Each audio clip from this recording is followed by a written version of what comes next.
Hello, Malcolm Gladwell here. Today, I wanted to share a very special conversation I had recently, hosted by my good friends at T-Mobile for Business, about how AI is changing our world. My guests are Mo Kataba, the CMO of T-Mobile for Business, Dr. Azizi Seixas, Chair of the Department of Informatics and Health Data Science at the University of Miami Miller School of Medicine, and Ryan Litt, COO and co-founder of 3AM Innovations.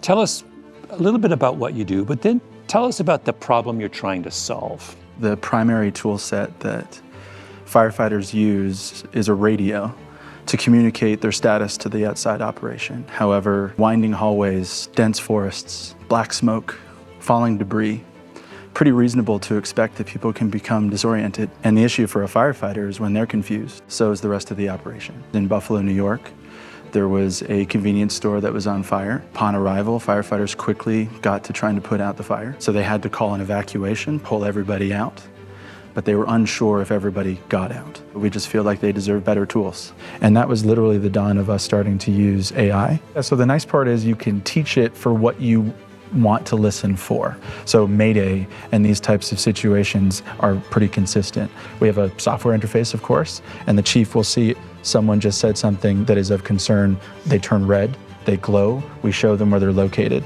and then the chief can take it from there. And then the other nice part with the phone, because of the amount of data that's available, we can localize people in three-dimensional space. So now we can really localize, this is where that person exists, and then from there they can decide what they want to do about it. Being able to serve the first responder community is such an important undertaking. From a T-Mobile for Business perspective, how can we harness some very specific capabilities to bring to life a solution that serves the first responder community? Tell us your title, your job. So I currently serve as the interim chair for the Department of Informatics and Health Data Science. When I realized that technology was important was when I realized that many of the most vexing healthcare challenges that we saw in my own family, and we realized that there was just significant lack of resources. So we created our own remote health monitoring solution called the Mailbox.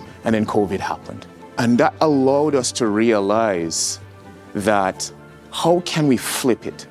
And that's what really spurred us into action quickly to create a remote health monitoring solution. Clinical studies invariably have been at some central location. And what that means is that marginalized groups were being underserved. And so the problem statement was, hey, can we bring together low-cost medical devices, stitch them together with a connectivity solution, which then in real time will send that information back so that we can learn more on how to better serve these groups.